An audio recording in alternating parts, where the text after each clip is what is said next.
Welcome everyone to BritHick with the big 1-0 with Connor and Aaron. How are you doing this week, Connor? I'm good, mate. I've got a overly large mug of very strong coffee. Yeah, today is Saturday at 9 in the morning, so we're both dosing up on caffeine. But yeah, no, I'm good. Obviously I was saying last week, been back to work back to work in the normal sense this week, like back in the office. It's actually been fine. It didn't really feel like an odd transition at all. Oh, okay, so not any doubts that you had about it. It was not so much of a problem. Yeah, and to be honest, I didn't have any reservations about, the safety aspect or anything. It was more like when you've been obviously in the routine of working from home for 3 months plus, you just get so used to it, and it's kind of, I thought it'd be a bit of a shock to the system going back to like the normal day, but no, it's been fine. Like, if anything, the week's gone like stupidly fast, and it is nice coming home from the office and work's left at the office, Yeah, that's a fair point. You're able to kind of disassociate your house with work now. Yeah, and to be fair, like, full credit, it wasn't like, I don't mean that to say like our managers and stuff weren't expecting us to work like extra hours just because we had the computers at home and stuff like that. But when it is there, you have always got that thing in the back of your mind, like, oh, I could just check this last thing, or maybe I can send this other email, just see if something's come through. Like, and you know what I mean? It's almost that like niggling like little doubt at the back of your mind, like, oh, I could do this now. Whereas when you finish and clock off for the day and you go home, it's like, right, it's done now. There's no grey area. Yeah, I feel like definitely if I was younger, I would be way more knowing how I was in regards to work at the time. I think I would have struggled more, it being at home. I think I would have been checking my phone to see if there was something that I could have done out of hours and things like that. Whereas where I am now, I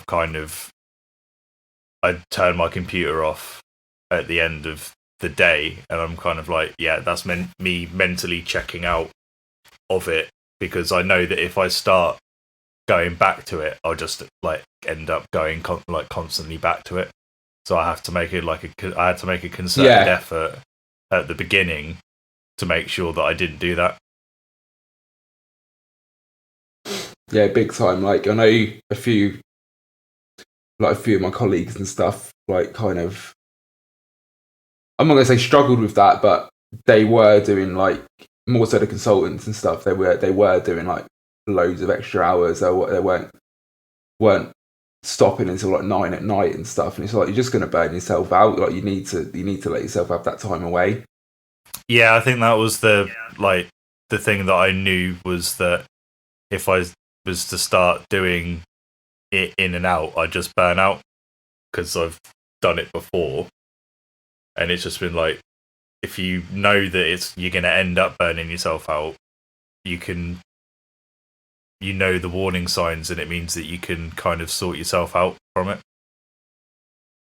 Yeah, big time. Yeah, been up to anything else? Obviously, like, because you're travelling in and out, it's going to take up more time during the day. Yeah, so what have I done this week? To be honest, it's been good. It's been a good thing in terms of like health, because I'm kind of back in a normal routine now. It's like, right, obviously, I think this is the case for most people during lockdown, like, because there's been nothing to do, like, in the evenings and stuff. I think everyone's been drinking more. Yeah. And like, there was a point when we were drinking like every day, and it's not obviously not getting pissed, but you'd have like a beer with your dinner or like a couple of rums or something. And it's like, yeah, this isn't really great, because especially when you're basically sedentary, like, yeah. So I always said, like, as soon as I'm back in the office, I'll go back to normal in terms of that. Like, I'll only drink at the weekends and stuff. So I've done that, and I've been like we've been more healthier with our dinners and like sticking to like our planned meals and things. So it's been good for me in that sense. And also the social aspect, it has been nice seeing like the people I work with again and being able to actually chat to people face to face and whatever. Like I think it's an easy thing to kind of understate, but it's mad how much of a difference it makes actually. Yeah, that's a fair point. It's not something that I've thought about so much. Like I'm quite fortunate. Like I do get on with the people I work with, and I enjoy like their company, and I do work with nice people. So I know it's not the same for everyone, but it was actually genuinely nice to like catch up with people again. Like there's a few people I chat to while we were working from home and stuff, just like on social calls or like WhatsApp and stuff. But it's not the same, is it? You know.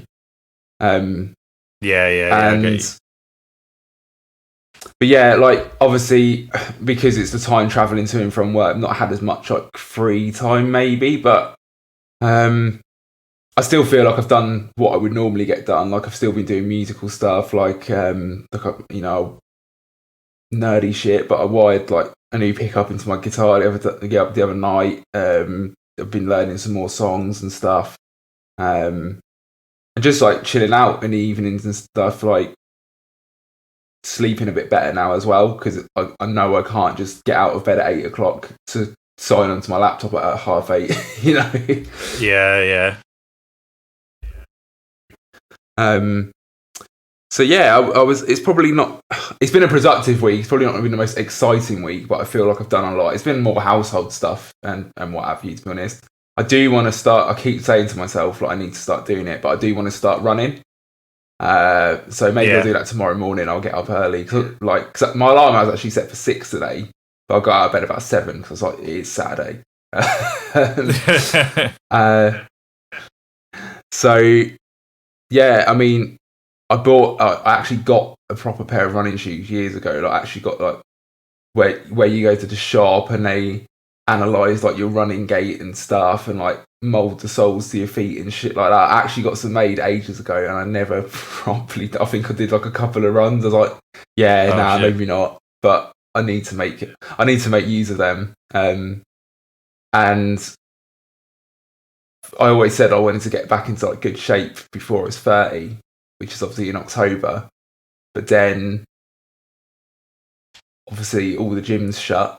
So I've not been able to do much. Like, not that, like, it's a bit of an excuse because I could have gone out running and whatever, but I kind of feel like I do want to do it now. And I'm not particularly fussed about getting back into a gym once they open up. So I don't know how, I don't know what the logistics of that are going to be in terms of, is it going to be a booking system and things like that? And it's just like, unfortunately for me, the times I will be able to go are like the peak times. It's like after work. So I'm not that fussed enough to book a slot into the gym and adhere to it. So I'd rather just cancel my membership and just go running and buy some like dumbbells to use at the house. So I don't want to be Ronnie Coleman. I just want to get fit again. Yeah. Like I think that's something that I need to think about. Like when I get in the house and stuff, is like get some cardio stuff rather than weights, because obviously I blew my hands out doing lifting, so I don't really want to do that again because it was such a long time recovery wise for my wrists.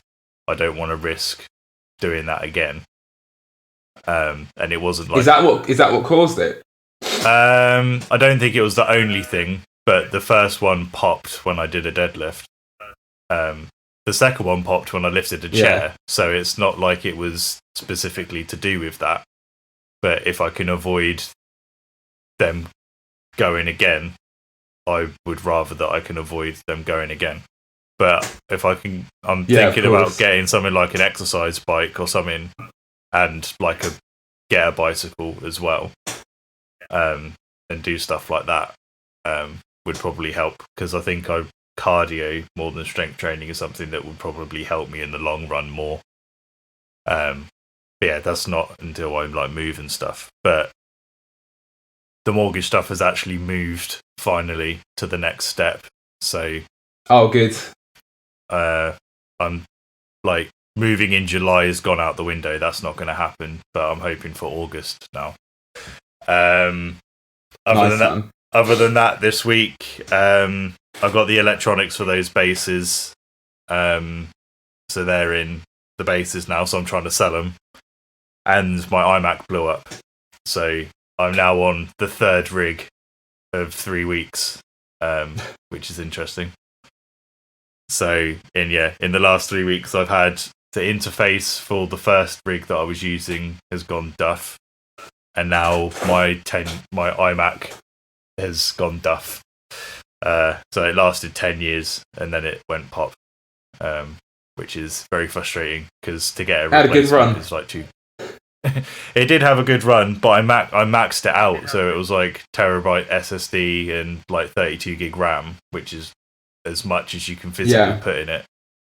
But yeah, to get like a replacement, I probably wouldn't get another iMac. I'd probably get like a Mac Mini instead.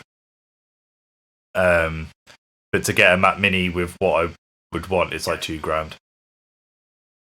So it's expensive. I'm not going to have that kind of money, so I'm just going to live with this now, which is the laptop and the television with the interface with a different interface. Lots of shit breaking, which isn't the best. It's ironic that we were talking about models of Mac becoming obsolete in the last episode. Yeah, it's and then that's happened.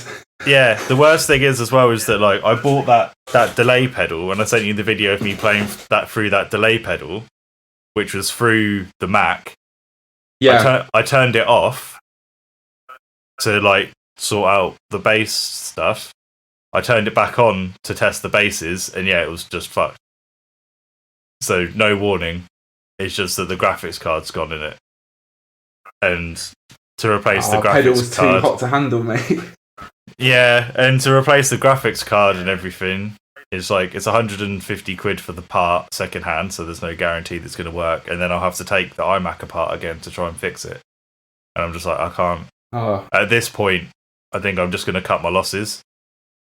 And I'm trying to sell it as spares or repairs to see if someone will take it, because the parts in it, like just the SSD and the RAM, is worth like 250 quid. So just have to see if anyone will bite, because any money that I can make from it I can put towards something else down the line. But I think I'll just have to wait and see what happens. But other than that, not a great deal. I haven't been racing as much as I would probably like because of doing other things, but that's kind of how it goes sometimes. And setting up the new pedal, well, the small pedal board but with big amp on it. So that's behind me, like nearly ready. I'm waiting for the cables for it. Oh, did you order the EBS cables? I didn't get the EBS ones because they didn't do an 18-inch patch cable. Yeah, they're weird, aren't they? They're metric, like. Yeah, well, an 18-inch cable would be like 45 centimeters, and they didn't have one. They did a 1 foot or a 2 foot, so like a 28 or a 58, I think it was. Right. Which is too long for what I need. So I got the Warwick Rockboard ones. Oh, are they the ones? Yeah, I think I've got a couple of them. They're basically the same things. So I've got 2 1 foot ones of them to replace some of these Planet Waves ones that are just absolutely massive. And to replace this. And then the same ones that I had, like they got quite big jacks, didn't they? Yeah, the moulded plastic ones, yeah. And a bit sticky outy. Yeah, and to replace the Hosa one that goes from the delay to the amp. But yeah, I put the power stage on this and took the 44 mag off. And I might, when some of the shops and stuff open up again, might see about like trading in like the pedals and stuff that I've got. To try and get, I want a mini tuner instead of the TU2. So I don't know whether or not to get like the D'Addario one or the Polytune. Although I would never use the Polytune function, so it's kind of pointless me getting the Polytune. And debating getting the new power stage for the bigger board, because it's got a DI out. Because it's got a DI out on it, and it's 200 watts. It's almost the same as the bass rig that I had when I was playing in BTK. Yeah, because that was a 200 watt bass amp into 4 ohms. Was that the Elf? Yeah, so the Trace Elliott. Yeah. And I was using that not for tone shaping. I was using that because it was small. So if I get the 200 watt power stage, that's 200 watts into 4 ohms, and it has a DI on it.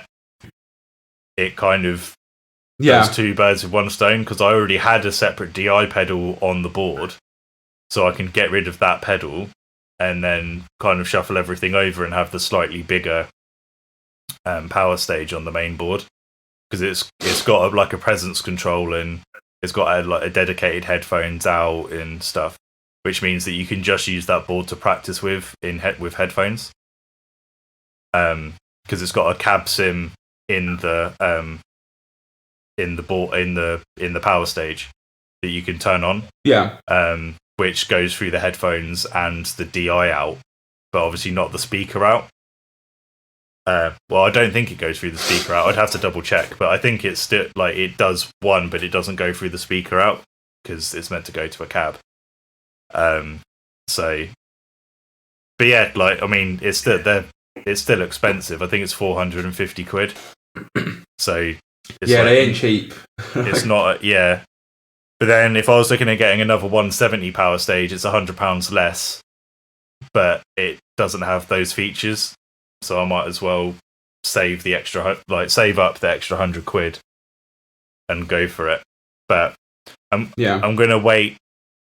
Anderton's are open for appointments, but I don't know if they actually have that in stock yet. I haven't seen it on the website.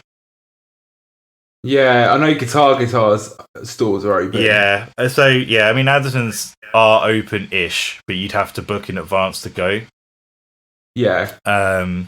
And the issue is that because the stuff that I want to trade in is like pedals and stuff, you have to take pictures of all the pedals and everything and like, submit them separately for guitar.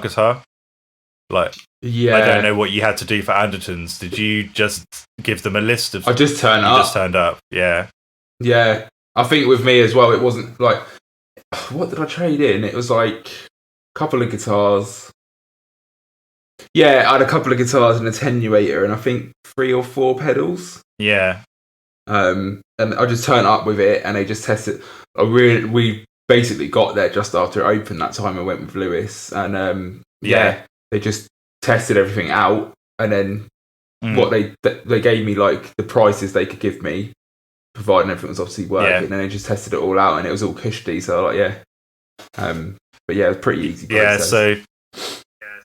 So I'm thinking I think there's like 4 pedals, a pickup, and the pedal board, like my old big pedal board with the custom case, is probably what I would that one shift. And the tuner, so that's another pedal.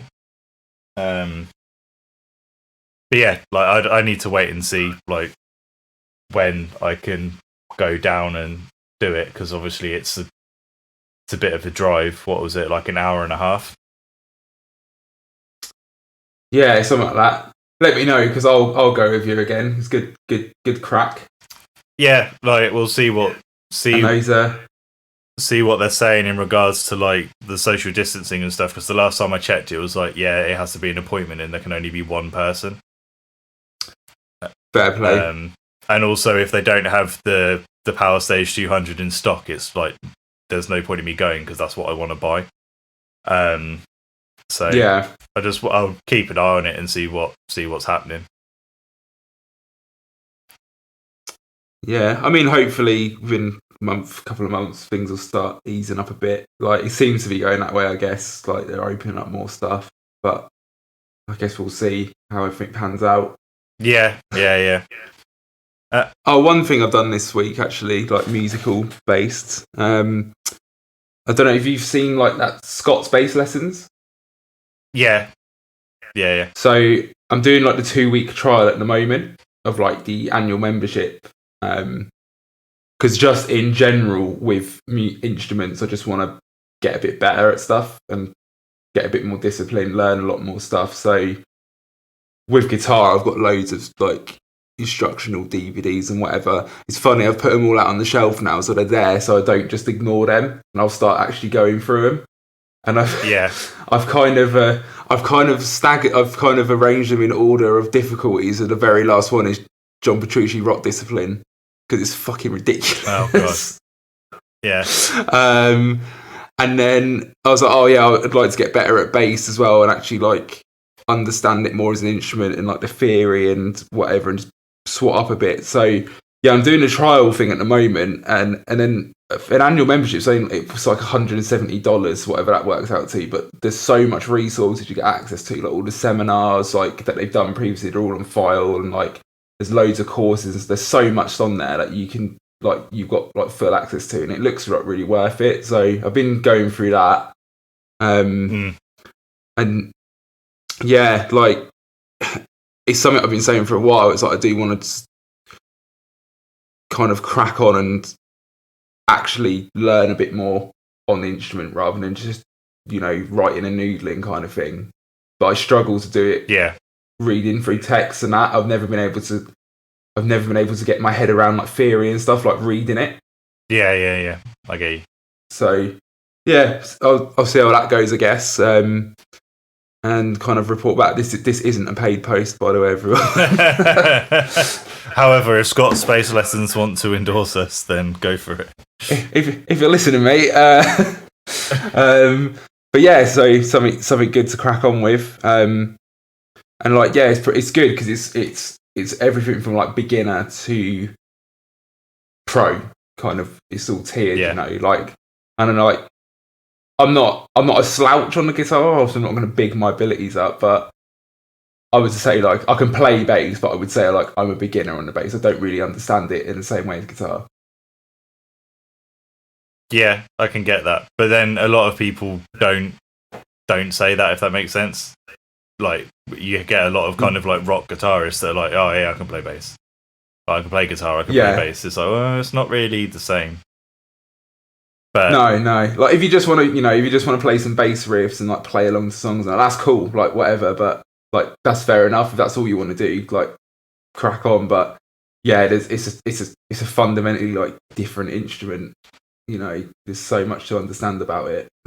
Yeah, I think with bass stuff, you have to get it on a more compositional level, like where to use bass and where to do different things or where to hold a root compared to like in rock music anyway, guitar's front and center, so a lot of the stuff's focused on that, so that's where your main melody lies, whereas the bass is not more complex, but the decisions that you make in regards to bass lines can either help or hinder what's going on with the guitar. Yeah, definitely. So, and I think as well, like, excuse me, I think what's quite common as well with guitar, like primarily guitar players that then dabble in bass or pick a bass up, it's very easy to overplay and like treat it like a guitar. Not that you can't, obviously, like it can be as complex or technical as you wish. Like I don't mean like bass is like a dumbed down instrument, not at all, but it's very easy not to understand the role of a bass within like a band context or compositional context and just overplay stuff if you're a guitarist. Yeah. I think as well, I mean, for me, when I'm writing stuff, the main thing that I'm doing with bass is, if talking about playing guitar that's not just power chords. So if you're doing thirds or like extended chords or whatever, to use the bass to pick out different notes in the chord in order to highlight something different. So if you're going from a major triad to a minor triad, instead of the bass playing the root note of the triad, it would play the third in order for the change between the major and the minor to be more prominent in the mix. Thinking about things like that, or if you don't want it to be prominent, you have the bass go from the major triad to the root note, so that the shift isn't as jarring, or to make those decisions to highlight what's going on with the guitar, rather than just hitting a low E for everything. Yes. Slayer mode. Yeah. I mean, that's how I view it with playing bass anyway. Like, so I mean, when I was playing a bass with Torture Killings, you didn't have much of that opportunity because it was very like chromatic playing. It's quite frantic. Yeah. And there's not a lot of there wasn't a lot of space to do things like that. If you start trying to muck around with playing different parts to what the guitar's doing, it ends up being detrimental to the song. It was things as well, like doing like quick quads on a gallop, like a quick gallop or quads on a bass to follow it on the guitar, and it ends up sounding worse than if you just play singles to the quads, if that makes sense. Yeah. So instead of trying to definitely with a pick anyway, you just if you play bass too fast, you just end up with like a thin sound because you're not letting the waveform bloom, I guess is the easiest way that I can say it. That it takes longer for the bass note to develop compared to a guitar. Yeah, you're not really getting like the fundamental of the note. It's just the attack. Yeah, so it ends up sounding really scrapey if you're playing really fast, which is something that you can use and is fine. But if you want it to be harder hitting, you might be better off just playing a single note underneath the quads so that it's more impactful. And I guess it's decisions like that. That are things that you have to kind of take on board as a basis. That I'm simplifying the part, but I'm simplifying the part for the benefit of the song. Yeah. So, I mean, there's probably bassists out there that are disagreeing with everything that I'm saying and just being like, "Oh, you're just not a very good bassist, which is why you're not playing it properly." For case in point, I half play with fingers, but I mainly play with a pick, kind of thing. Nothing wrong with that. But yeah. Well, not in my opinion, but there are people that are just like, "Oh, it's not a bass if you play with a pick." It's like, you can get slotted then. It doesn't really matter. But yeah, that's my kind of tirade on my experience of playing bass, because I played bass before I played guitar. So,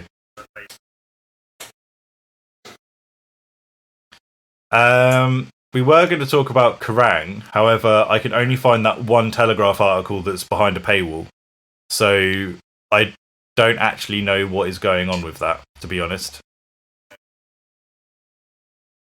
Oh, whether it actually folded or not. So yeah, I mean, I can't find anything else about it. There's nothing that has come out on Kerrang's social media channels about it that I can find. No, they're scheduling their posts as normal. It might be. I think they ceased production of the actual magazine at the beginning of lockdown, but with the intention of it coming back. But maybe it's not coming back in the physical format, and they'll just carry on with the website and everything. Yeah. But then, I mean, that's not really much of a... It's not like it's going away. It's just that the actual physical magazine isn't being published anymore, which is the same as the Independent, isn't it?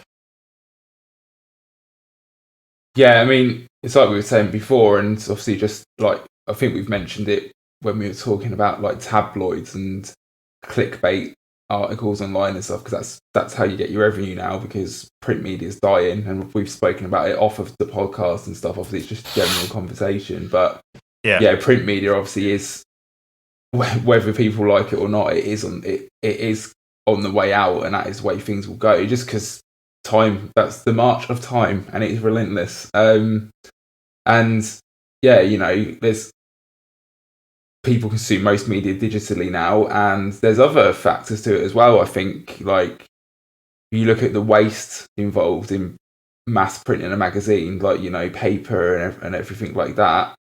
I think people are a lot more conscious of that now, and it just, I think most people's objection to it is it's just because it's what we're used to, but things change. Like, it's nice to have a physical magazine and read it in your hands and whatever, but really, when you think about it, like, after that, and a newspaper, but you've read it and then its purpose is done, and then you've literally just got waste. Yeah. And I know some people collect magazines, but I mean, I had, when I was clearing out, like, before, like, so last summer in prep for moving, that's kind of when we started looking at houses. So obviously I was still living at mum's. When I had a massive clear out of my room, I had a huge, like, wooden, like, storage box under my bed, like, massive storage box under my bed. It was like the size of the bed, like, underneath it. Right. Full of, like, Metal Hammer, Kerrang, like, Total Guitar magazines and stuff. Hundreds of issues. And I was like, well, these are pointless now. I know some people collect magazines and read old magazines and stuff, but to me, it's like, I don't need them anymore. And there's no point in trying to sell them on or anything. Do you know what I mean? I just threw them all away. And it's just like, I think I had like 6 bin liners worth of magazines, like, full up. Yeah, like, I never had any, like, subscriptions to anything like that. I'd kind of buy them on the off chance if something, there was something in there that I specifically wanted to look at. But, I mean, the last time that I bought a magazine was because we were in it. Yeah, same, to be honest. That sounds vain, but no, it's something I was proud of it, so there you go. But I think that's the thing as well, is that, like, it's one of those odd things where growing up, it was like, I really want to be in this in the magazine, but now it's not like that anymore, is it? Really? Like, yeah, I guess so, because I guess when we were younger as well, that was like the main. Well, a magazine, like, generally speaking, would be like the biggest circulated thing, and it's a real, like. Don't get me wrong, like, it is something I'm really proud of the fact we were in, like, Metal Hammer and stuff, and, like, it was one ticked off, like, the list, so to speak, like, but say that was like 10 years ago, you didn't have like YouTube presence and stuff wasn't what it is now, so it would still pretty much be like top of the pile, like, oh, you're in a magazine, or you've got a video on the telly or something. I think that's kind of like a similar thing we were talking about as well. Like, oh, you've got a video on Scars RIP or Kerrang or whatever, like, that would be like a massive thing. Whereas now, like, we've discussed it before, videos don't have the same clout as they used to. Not for the investment that you've got to put in to get a good one.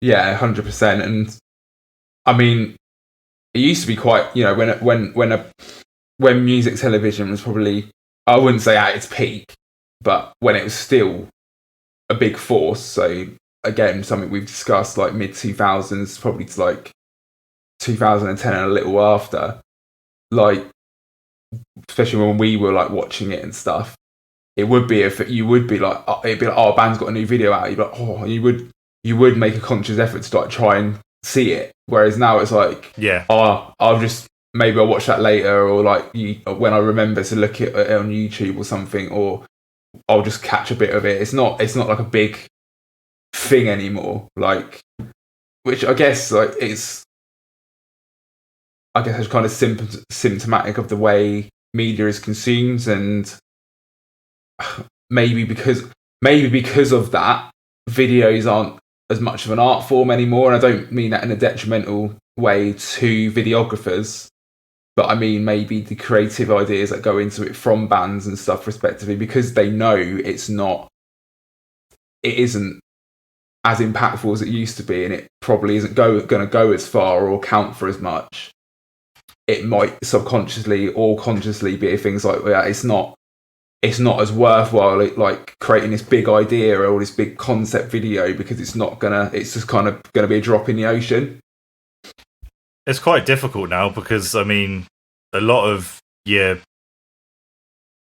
kind of metal videos end up falling into tropes, and it's quite difficult to actually come up with an original idea. Like the last one that I could think of it being a genuinely original ideas in regards to music videos, and I think I said it before, was like Red Fang, and Red Fang got big off the back of the fact that they had interesting videos, but then the music that they play kind of lends itself to that. Like, I don't think you'd have a death metal band that could do a video about dressing up in suits of armor made of beer cans. Yeah. Yeah, I know what you mean. Like one band that used to do kind of like funny videos, like death metal bands, like purists will sneer at it, but they are a death metal band. Black Dahlia Murder. But now their videos are a bit more kind of down the middle. There's not as much humour in the videos anymore. Yeah, I can't remember seeing an actual dedicated music video for them for the last couple albums. Like, I know what you mean, like with Necropolis, where it was like the bowling alley and stuff like that. Yeah. Obituary did those animated videos. But yeah, it's difficult because we're talking about bands that have been around for a while. When you're talking about kind of up and coming bands that don't have any budget, you're not going to be able to pay an animator to do a 3-minute long cartoon for you unless you know someone. I think now I've just thought of some like groundbreaking video was that Low Orca video where they're in the hazmat suits and then the vocalist comes out of Gaviscon Man. Yeah, comes out of the pink goo. But the reason that they did that was because half the band are working in the television industry.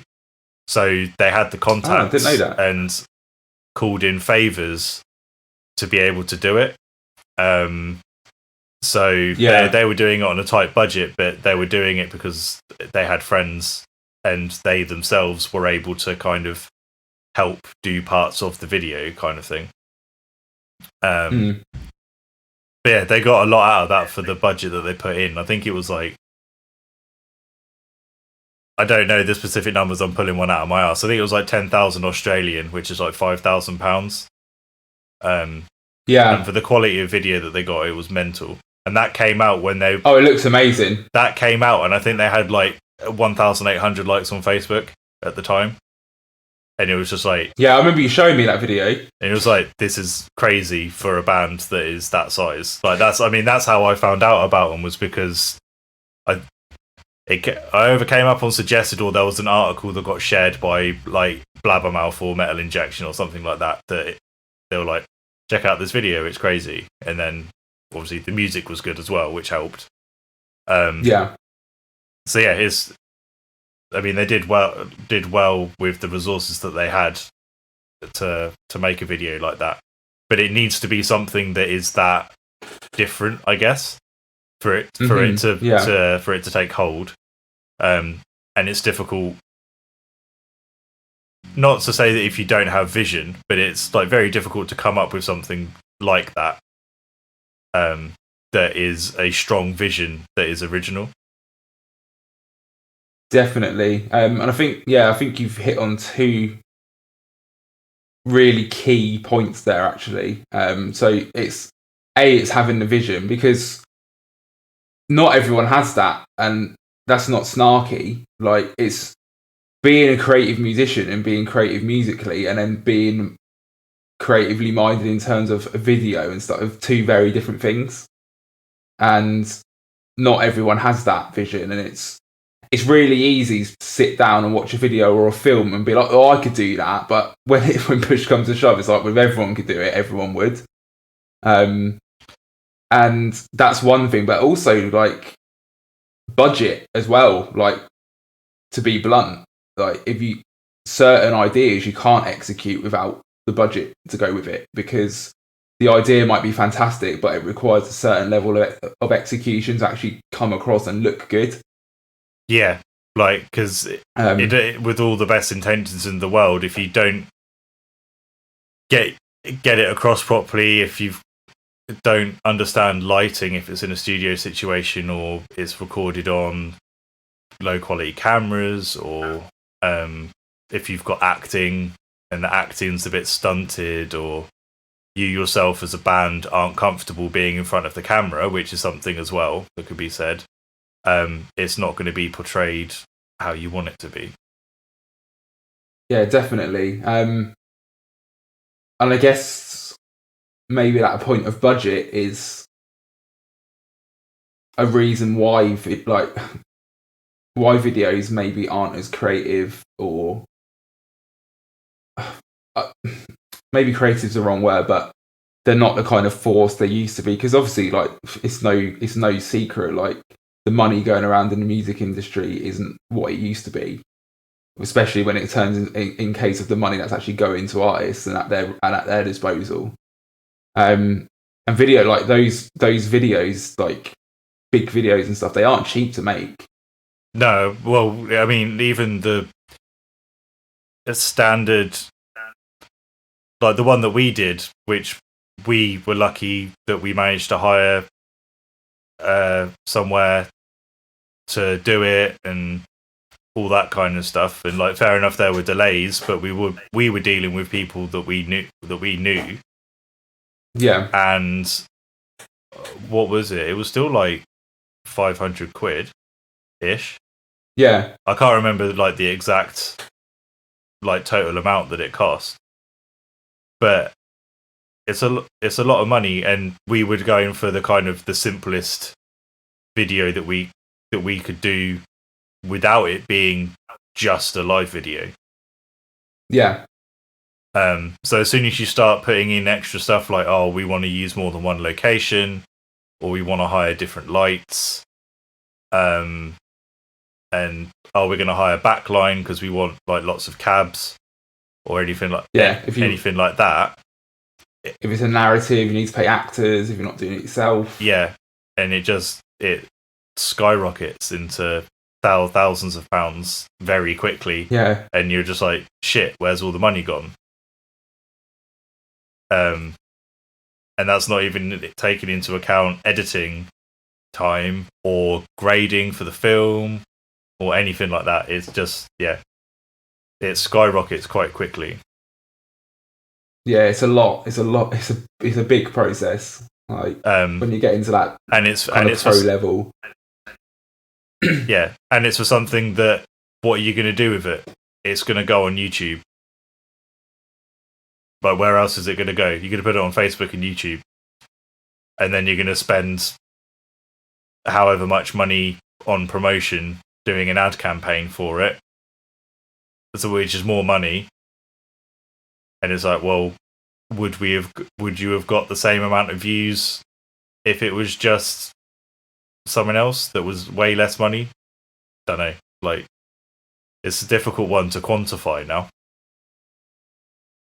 Yeah, and I think with bar some exceptions, obviously, as you mentioned, that low video, that was a clever investment because it got the right attention.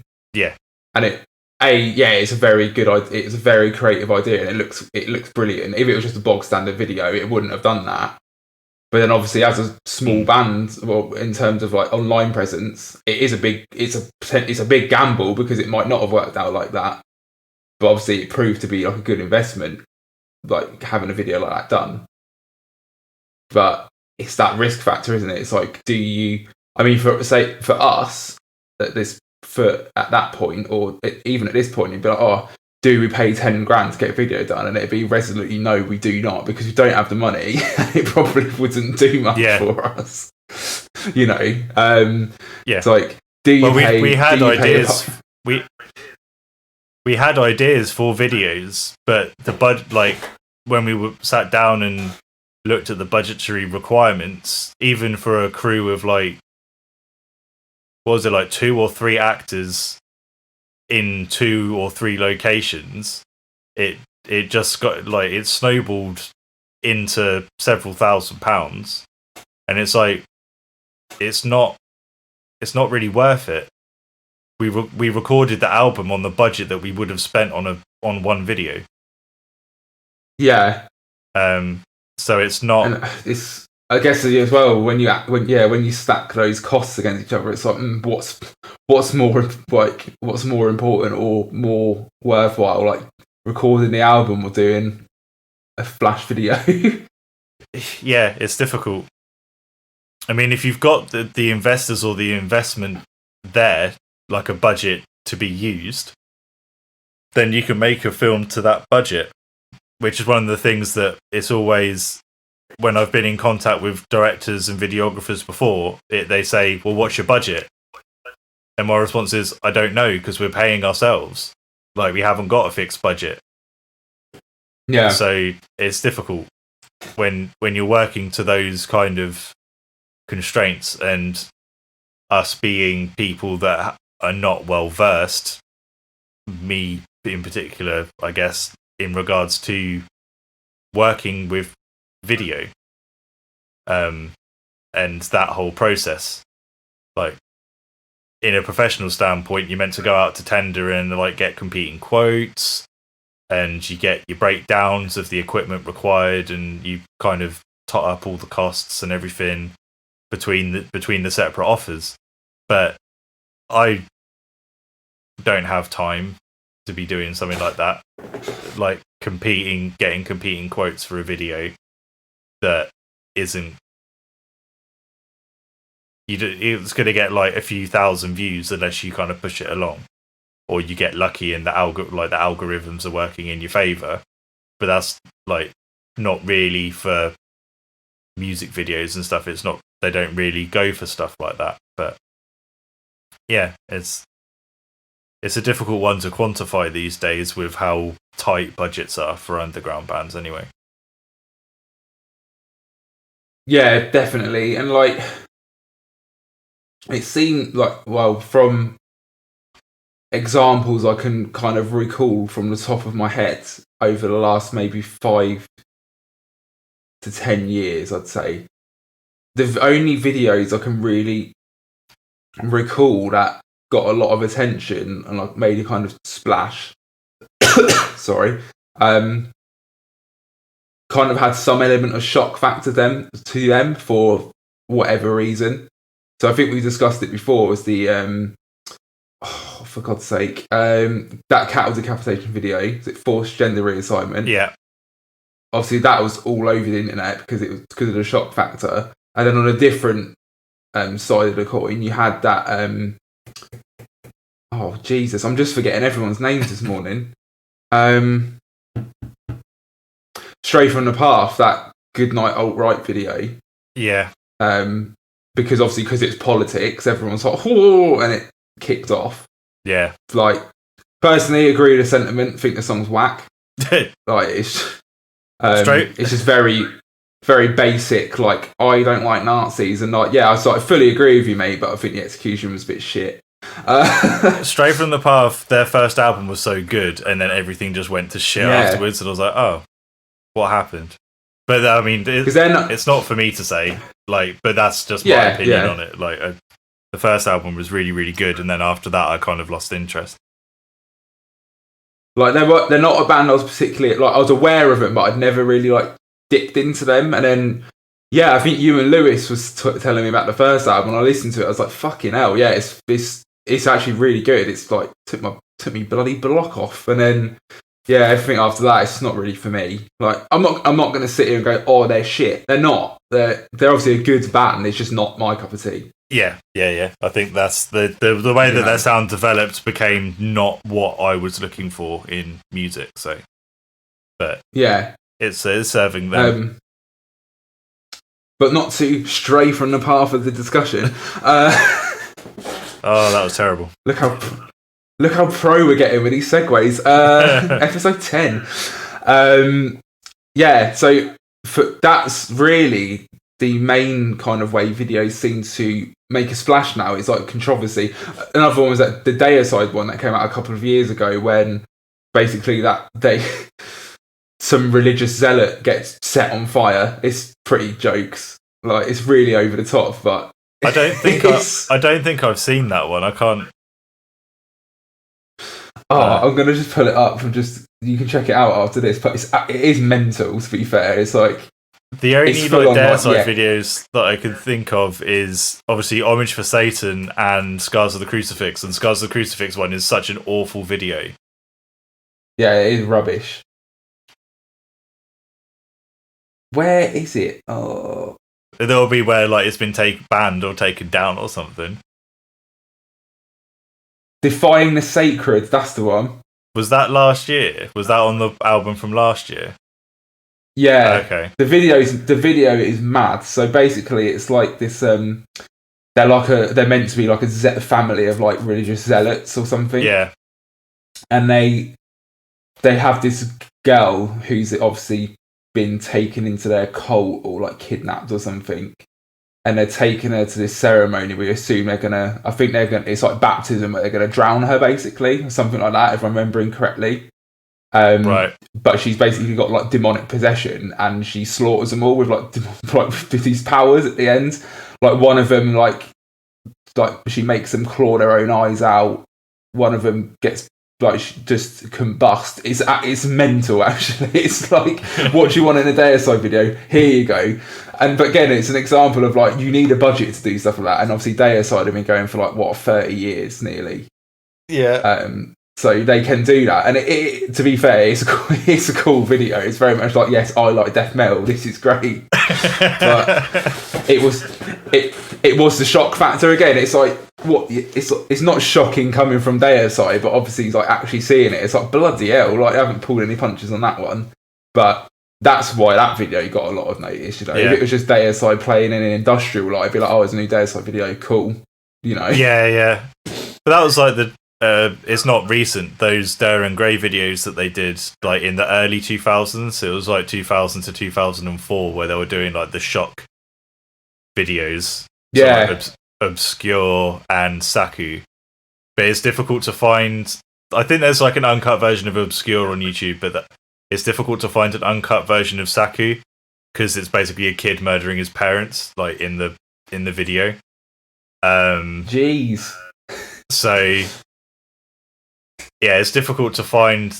You can find like the cut version where it's like insinuated that he did it, but I think in the uncut version you actually see him do it. Okay. And then the uncut version of Obscure is the like weird H.R. Geiger like alien strap on, loads of concubines and stuff, and then like the woman like pulling a baby's head off of a tree and eating it. Yeah, I think I've seen that one. And the vocalist being sick as well, like on it. But yeah, it's quite difficult to. Oh, one video that came out, it must have been this year or very late last year. It was like the first Igor video for the album that came out this year, which was just really weird. But then it got notoriety and shared because it was really fucking weird. It was all computer generated. Like, it didn't really have a plot per se. It was just like lots of weird skits almost that kind of interlinked with each other. So again, it got notoriety through shock, but not in like a gore or violence way, just in the fact that it was completely off the wall. Which kind of makes sense for Igor. Yeah, it doesn't really do things by half, like, or traditionalist. No. Speaking of which, his old albums are on Spotify again, thankfully, because I think there was some kind of dispute between him and his old label, which is why everything got taken off of the streaming services. But yeah, the first two albums are back on Spotify, and they've done re-releases of the vinyls and everything. So I'm happy because it means I can listen to old Igor again. Because nice.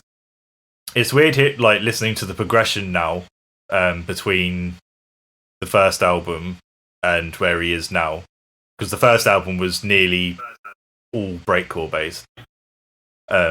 It was still obviously like really weird. It still had the metal and the like classical music stuff going on, but a lot of the drums in it were pure breakcore samples. Whereas now it's a real drummer doing a lot of it.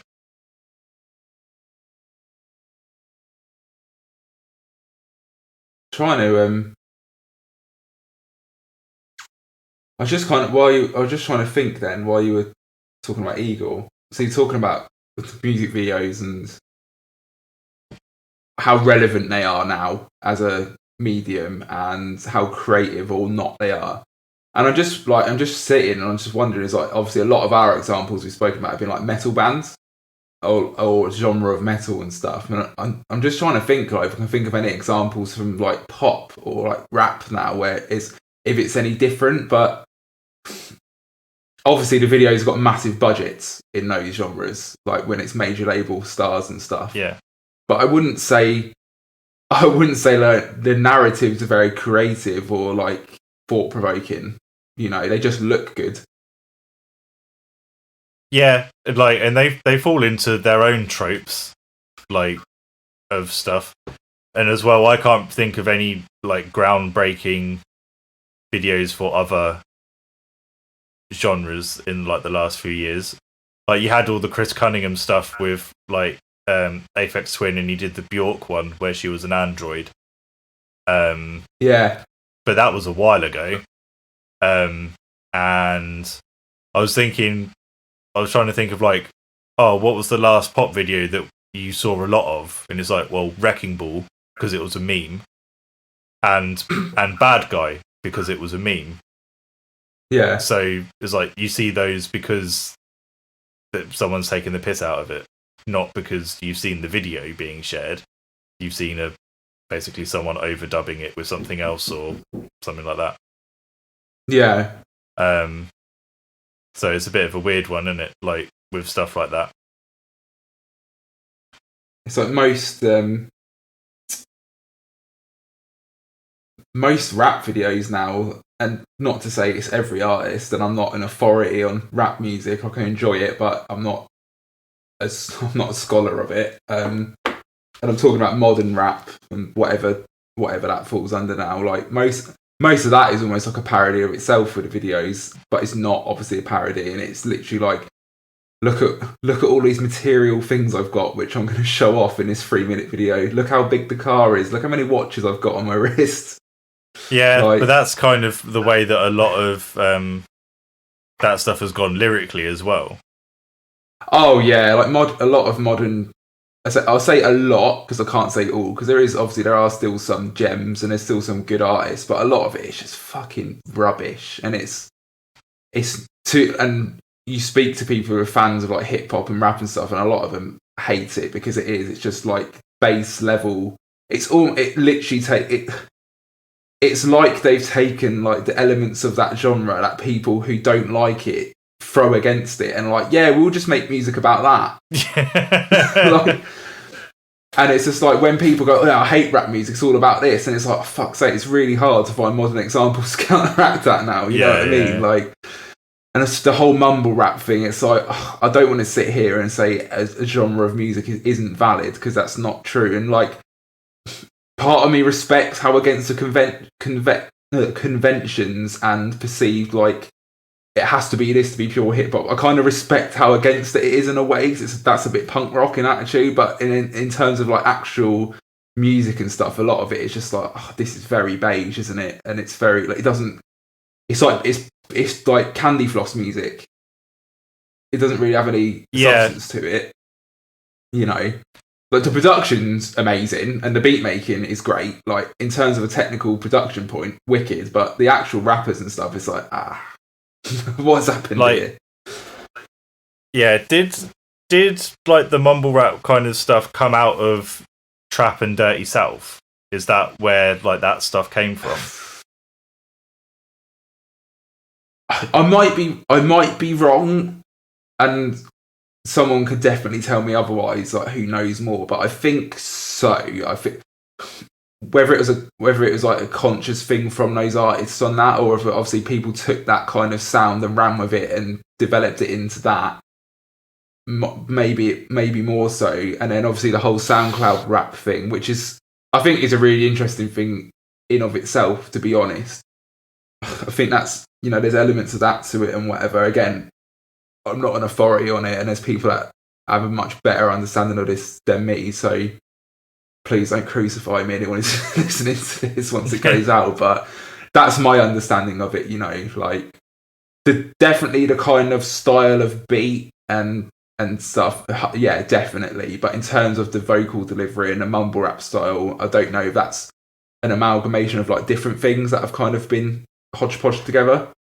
Yeah.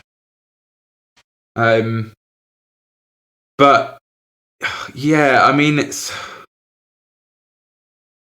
a weird one because there is a part of me that has to respect it, like I'm saying, because it's like it's so against what is perceived as like the standard in terms of like rapping and being dexterous with rapping and the ability and the vocabulary and stuff and the delivery. It's kind of like, well, fuck you, I'm just gonna do what I want. It's like, yeah, I kind of respect that, but yeah, in terms of being a technically good MC and like and having conscious, like intelligent lyrics and stuff, it's like it's not that, is it?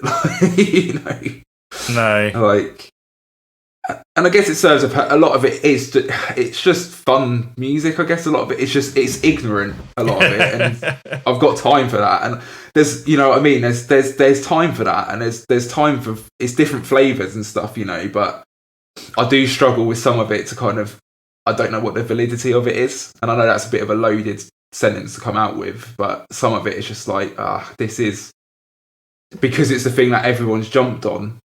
A lot of it, it's like anything, it starts off good, and then you get so many people jump onto the bandwagon.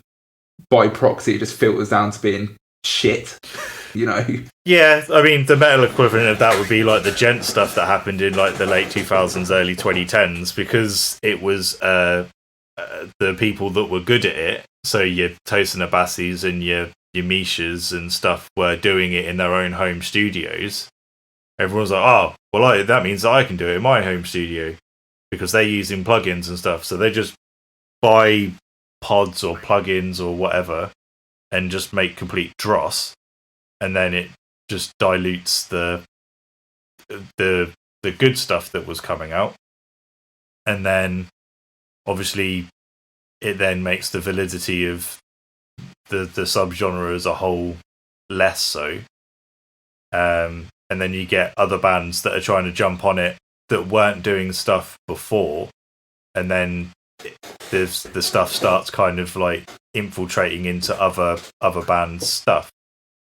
I'm trying to think of like Born of Osiris and Veil of Maya were kind of progressive death metal bands, but then in the space of 2 years, they all of a sudden all of their riffs became polyrhythmic. Yeah, and I'd say to an extent, After the Burial kind of fall into that as well. Yeah. Because that Berserker album is ridiculous. Like, it's so obviously they're still very technical, but it's like it's rhythmic. It's like the technicality comes from the polyrhythms and stuff like that. Like, don't get me wrong, like, I can't play a lot of that stuff. Like, I'm not shitting on it, but that first album to me is like, oh my god, like it's just mental. Yeah, and I think. Yeah, so you just had loads of these like one-man bands and projects and stuff that were all of a sudden popping out of the woodwork, and everything sounded the same, and to varying extents, and it just became clouded by all of that stuff, which I guess is similar to what happened with mumble rap. Obviously, don't know because don't listen to it. The whole SoundCloud, people getting big on SoundCloud completely passed me by. Because SoundCloud was something that I put my uni coursework on and just left it. Like, that was my interaction with SoundCloud, was to use it for freelancing. It wasn't to put like actual music on. Yeah. So yeah, the people accessing music through SoundCloud was something that when people were saying, "Oh, these people are getting big through SoundCloud," I was almost like, "Wait, how?" Because I was just using it for doing different, like in a completely different context to what these people were using it for. Yeah. With SoundCloud for me as well, it was always just something like, and obviously I know this isn't the case, it is like a legitimate platform, like people do listen to music and find music on it and stuff, but for me it was just like, I'd listen to like my mates' demos and like riff ideas they put up, and that's what I used it for as well. So yeah, I think like, and even like a couple of years ago, it looked like there was all these, it looked like SoundCloud was going to go under and stuff, but obviously that isn't the case. That's not what's happened, and there's a lot of like it's like SoundCloud rap is literally classed its own kind of genre now, which is, when you think about it, it's mad. Like not as in like, oh, that shouldn't be a thing, but it's like we have a genre that is named after a music sharing platform. It's very meta. Yeah. Like, yeah, I'm gonna start my Bandcamp metal band. Yeah, my Facebook indie acoustic project. Yeah, well, I mean, it wasn't a genre, was it? But then you had like that boom of like MySpace bands, like the Arctic Monkey. Yeah, I guess like MySpace core as well, like all those like metalcore bands and stuff. But it was almost kind of, you know, it was almost used like, it was just like an umbrella term, whereas now it's like, oh, genre is like SoundCloud rap is a genre. It's like, what? What's happened? Yeah, it's a weird one. Yeah, it's interesting. Like it's definitely interesting. Like, and that's a whole discussion on itself, you know. Yeah. I should say as an aside, if anyone can suggest more modern rappers that are like Run the Jewels, please throw them my way, because I want to hear more stuff that's like Run the Jewels rather than mumble rap. Because that album that came out this year is bloody gas, and I cannot find any other rappers at the moment that have the same flow that those two do. Yeah, I mean, I'm rubbish with rap. I really like rap and hip hop and stuff, but I'm rubbish with it. It's not something I keep up with. Yeah, I'm completely out of the loop. Like Graham said about Run the Jewels, I was like, I know about them, never listened to them. Then listened to it, I was like, fuck, like I need to find more stuff like this. And I just basically went through the related artists, and yeah, I couldn't find anything that was doing it the same way that album was. Yeah. I think, I mean, it's just like a preference thing. Like, I'm not a massive fan of, and it sounds really bad, I'm not a fan of like high pitched rappers. That's fair enough. Yeah, I think in a where obviously the delivery of like rap, it's so. This is going to sound so stupid what I'm about to say, but it's the only way I can really say. You're listening to that person's tone of voice like so acutely, because it's so much about the lyrics. Yeah, you know. And it's not like listening to, and again, this isn't me shitting on anything, like, because obviously I love it, but it's not like listening to a death metal vocalist do a good death metal vocal and be like, yeah, it's like you're listening to that person's tone of voice for maybe like 40 minutes. Yeah. And if it's grating, it's gonna annoy you and it's hard to listen to. Like, there's a lot of people who, even though he's obviously a massively successful rapper, and this is such an easy example for me to pick, like, but a lot of people don't get on with Eminem's tone of voice, especially the earlier stuff where he had a bit of a higher pitched voice. Yeah, it was very nasal. They find it quite irritating. Obviously, very, like, whether you like him or not, undeniably a very technically gifted rapper, like, and very good at wordplay and stuff. But some people just couldn't get on with the voice, and yeah, I've had that with listening to some rappers. Like, oh, the voice just annoys me, and it's not their fault. You know? Yeah. I mean, I tried to listen to the Kendrick Lamar album like a couple of weeks ago, and like that style of what he's doing is just not what I'm after. It was like, yeah, I'm not going to say that it was like nice, but it was kind of like that way inclined, which is like not what I'm after. And I'm not saying that I'm like after bloody like lo-fi gangster rap or anything like that. That's all really aggressive. But I think that was just a little. I don't know. It's hard to describe. It like it wasn't doing what I was after. I think it was like a little like too melodic and maybe like a little bit too singy in places. Okay. Yeah. And again, going back to the Run the Jewels stuff, the stuff that they're saying is said with venom, if that makes sense. Oh yeah, definitely. And that's more where my tastes fall for this kind of stuff as well. Like, I want that bit of aggression. Yeah. Like, especially like, you know, rap and hip hop. It's so fundamentally the roots of that music because it's so rooted in like social issues, and it's so much, you know, rooted in politics and oppression. And when you are addressing those subjects, you want a bit of piss and vinegar to it, you know. Yeah, I'm not listening to stuff wanting to hear about how he went out with his mates and pulled someone. Yeah, because of his sweet dance moves. That's like not what I'm invested in. I want to be invested in that they're saying shit's got to stop with their social political situation that they're in. Because I'll probably be more invested in that. I think that's one of the amazing things with, like, to be fair, you can say this about metal, you can say this about a lot of music. I guess it's a statement you can apply to a lot of genres, but I think one of the great things about rap and hip hop is there's artists and albums for all different kind of moods and like what you want at the time. Because sometimes you do just want fun lyrics and nothing too heavy. It's like Summertime or something like that. Like, you just want to throw on some like jams, and you can get that. And then sometimes you do want the serious stuff, and you know, like you want the socially conscious lyrics and stuff like that. And it's such a broad spectrum, like, that's been covered by various artists and stuff. And I think that is an amazing thing about it. And in terms of the form, like, even though I've just said obviously a lot of the modern stuff is not for me, I think like through the years, rap has always been conscious of evolving. It's not stagnated. No, and obviously there's still a lot of people like, oh, it's not like it was in the 90s. I prefer the old like East Coast sound or the old West Coast sound or whatever. Like, I prefer boom bap hip hop and stuff, and that's cool. Like, I personally like that stuff. Like, and I would say it's my preference. But the fact that the genre is always evolved, it's always pushed forward in terms of like its technology, its production methods. Like, I think that's amazing.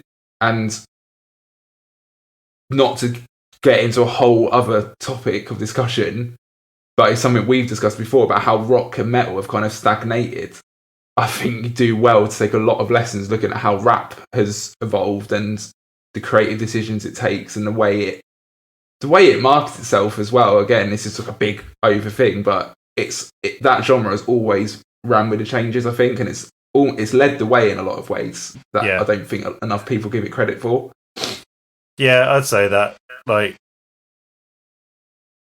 again, like, my preference is that hip hop, for me anyway, would be beats made with samples of older music.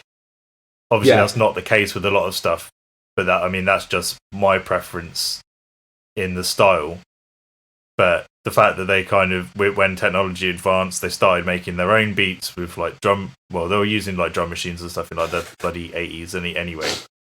But that they went from drum machines to laptops and samplers and using actual vinyl records, and then the DJs are using Serato with like the fake vinyl with the markers, and just kind of progressing in that regard anyway. Is that they just keep kind of going with it, and everything changes without too much kickback. Yeah. And there's a lot to be said, like since like the inception of the musical form up to now, it's always been culturally relevant. Yeah. And it's always been a part of like popular culture. It's never fell off. No, I don't think it's always been like a counterculture thing. Yeah. But yeah, it's never like been fully dead. Like how, I don't know, I think the example like grunge killing glam. Yeah. I don't think you'd have something like that with hip hop. No, definitely not. And it's because it's always evolved itself. It's never going to be behind the times. It almost like it dictates the path that a lot of other things follow. And even in terms of, you look at like fashion and stuff. Yeah. Like even outside of the music, like how many modern metal bands now like take kind of man, I can't think of words today. Like my brain is just aesthetic. How many modern metal bands take like aesthetic cues from like modern hip hop? And obviously, like modern hip hop isn't. It's not like it isn't like huge t-shirts and jeans and stuff like the 90s. It's very like slick and cutting edge kind of like aesthetic, I would say. And that you can definitely see elements of that have been pulled from like into like modern metal and stuff. And like it's not like new metal, you know, when it was almost like a caricature. Like, and even if you look at like even like huge stars like Kanye West and stuff, you know, he has his own fashion lines and stuff. He designs sneakers for Adidas and stuff. It's that. Even though there's blatant examples like that, everyone's going to know. It's like, yeah, that's kind of proving the point. Like that, it's kind of leading the way in that aspect, you know. Even though Yeezys are fucking horrible, but yes. Yeah, not my preference. I do like Adidas trainers, but yeah, they're not for me. Yeah, not my bloody preference, that's for sure. But yeah, I mean, I wear New Era caps and basketball shorts. It's the most kind of that's been taken from hip hop thing ever. Yeah, it's like, well, yeah, fair enough. Like that's not something that metal came up with in any way, shape, or form. No, definitely not. Like, yeah, I don't know. Like, and I think it's just like it's so ingrained now. It's not even like a thing you go, oh, that's come from rap. It's just like it's so ingrained in like in kind of society and popular culture and stuff. That's like kind of testament just to how strong the influence is. Yeah, I think one of the things that we've kind of overlooked, and a lot of people do overlook because it was such a localized thing, was just that kind of intersection of hardcore and New York rap in like the late 80s. So, I mean, they were all kind of from the same areas, excuse me, of New York. And so they were kind of doing their own thing. But as far as I can tell, like they were kind of supporting each other with a lot of stuff.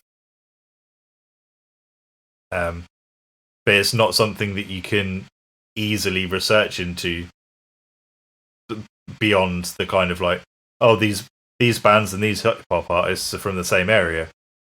But as far as I can tell, like Body Count, for example, like is and that's not like the only one, but I think there was kind of quite a big crossover at that point in time between what those people were doing. Yeah, definitely. And it's like, in that respect as well, that's why I find it wasn't slap my forehead when people are into metal, like, oh, I don't like rap because they don't say anything important, it's all just rubbish. It's like, what are you on about? It's like a lot of it is we're all rallying against the same things, and 9 times out of 10 a real good hip hop artist or a real good rapper is gonna put it in a much more intelligent and eloquent way than most metal bands are gonna do it. Yeah, people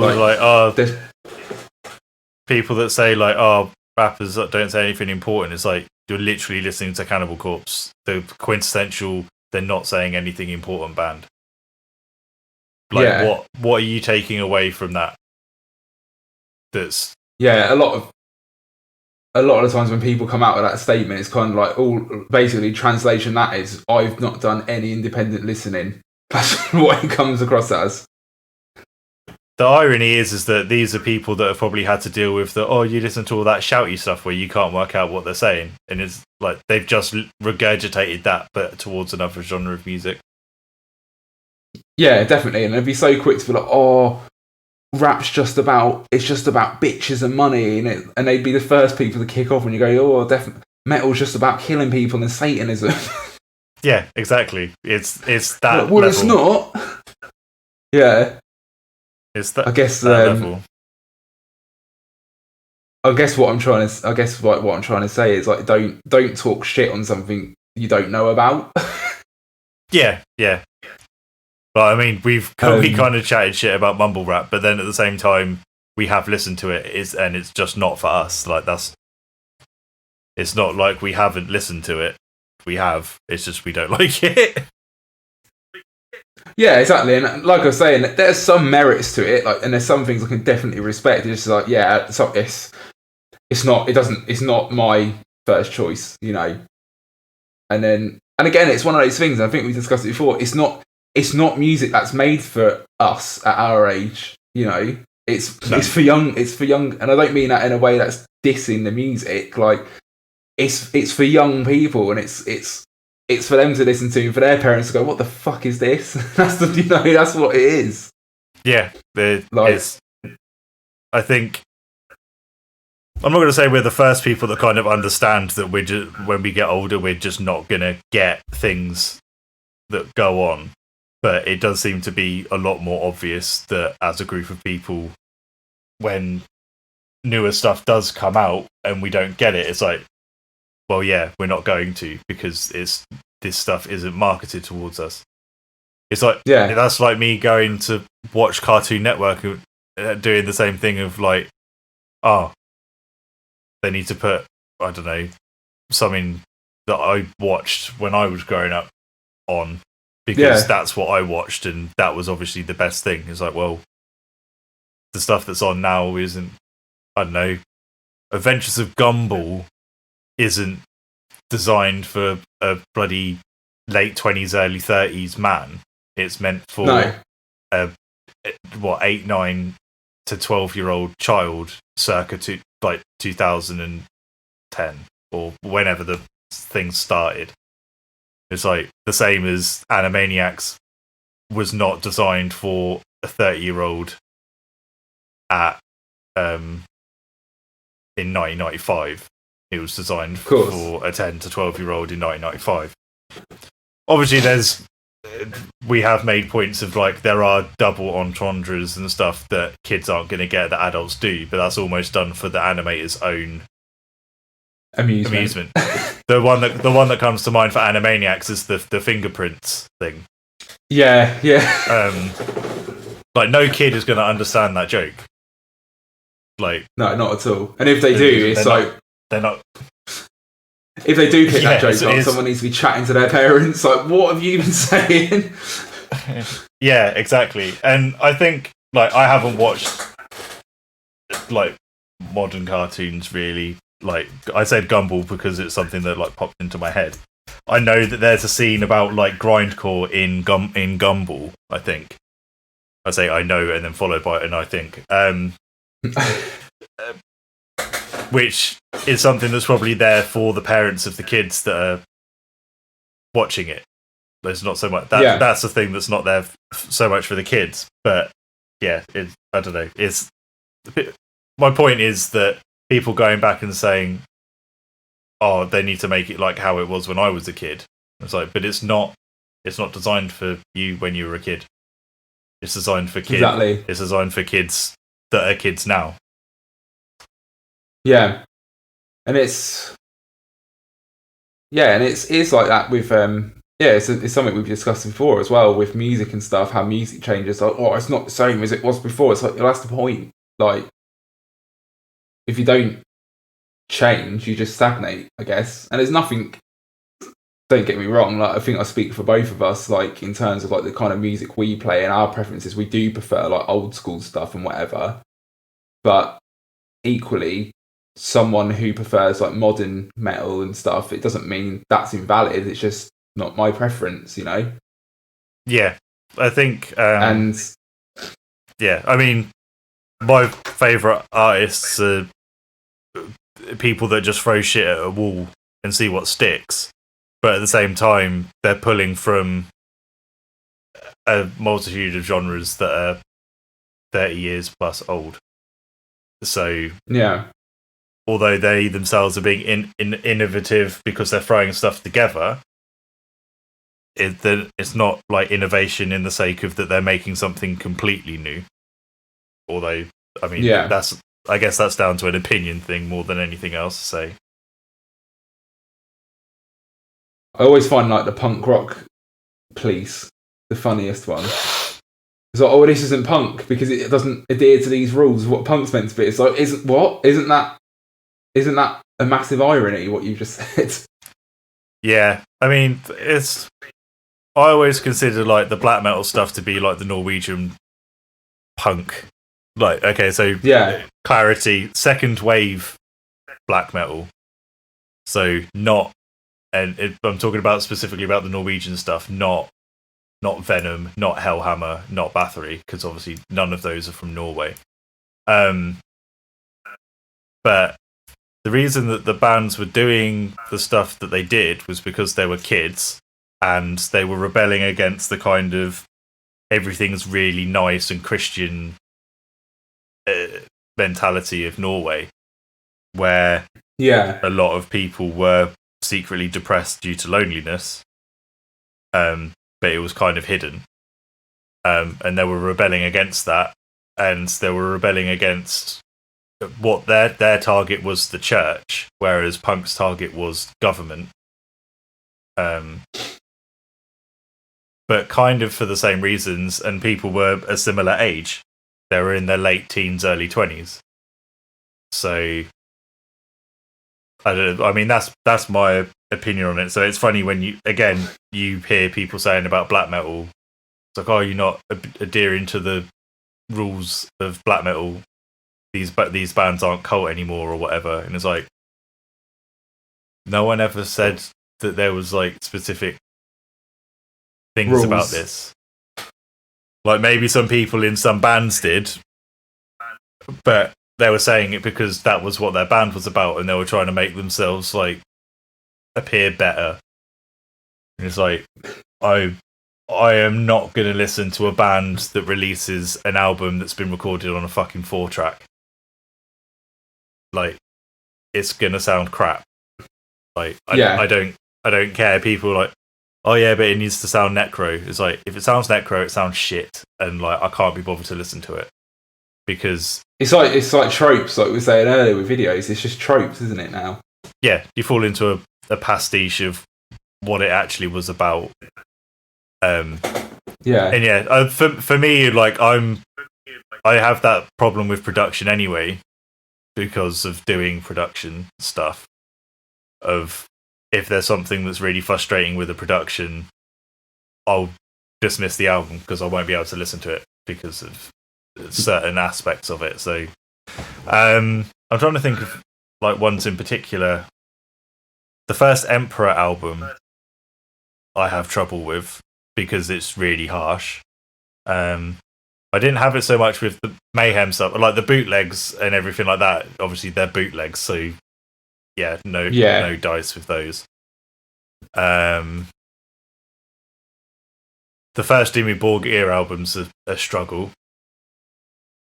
Because that was like recorded and bounced on a 16 track. Things like that. Just like, well, why would you deliberately have shit production if you can have good production? There's no excuse to have shit production now, really. No, not at all. It It doesn't have to be absolutely pristine. Like, 'cause in some ways, I don't really like.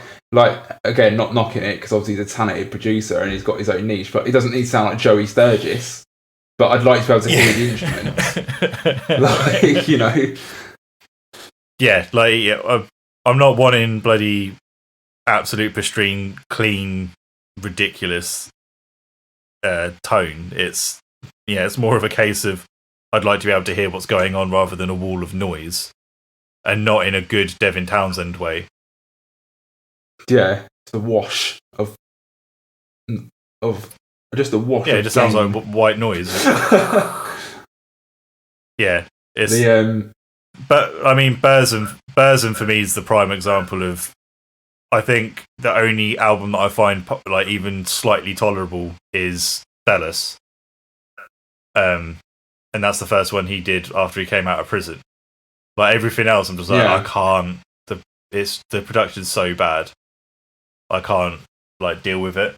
And like, I haven't even listened to Bellis, like, God,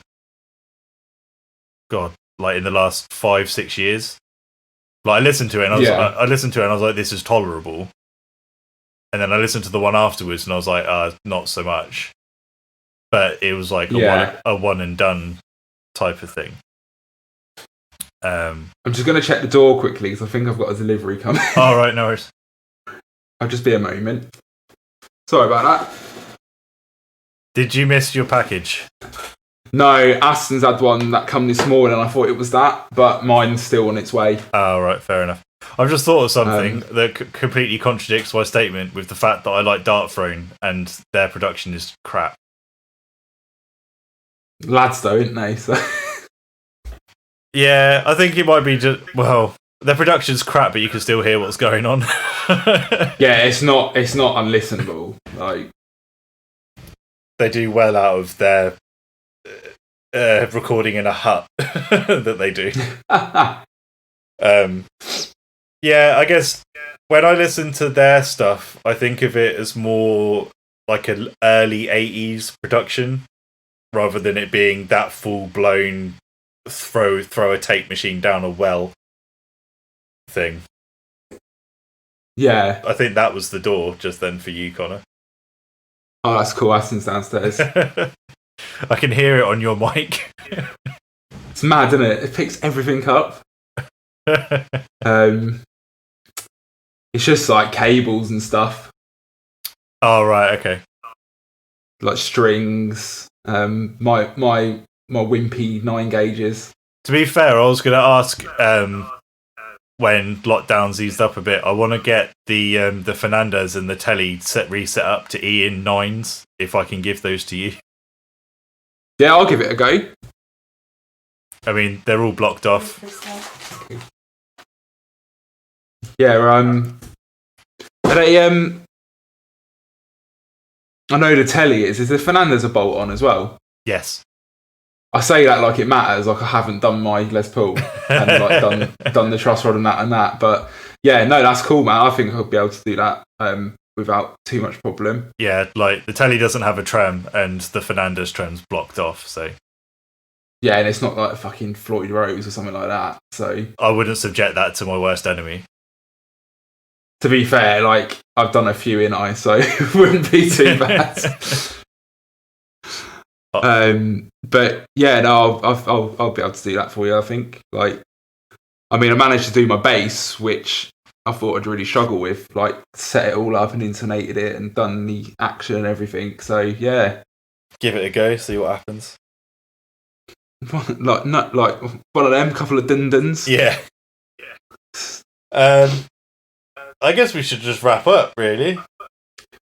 Yeah, I mean, like, I feel like this one was a kind of a natural conversation, but hopefully it was interesting. Yeah, well, if more than a few people listen to it, we'll probably end up with someone who's like, everything that you said about rap music is wrong. It's like, yeah, fair enough. Everything you said about mumble rap and bass and production is wrong. Oh, sorry, mate. It's like, yeah, I mean, we probably are wrong about a lot of it, but that's par for the course, isn't it? Like, Learn from your mistakes. Opinions are like arseholes, mate. Yeah. Although we're posting our arseholes on Podbean and Spotify.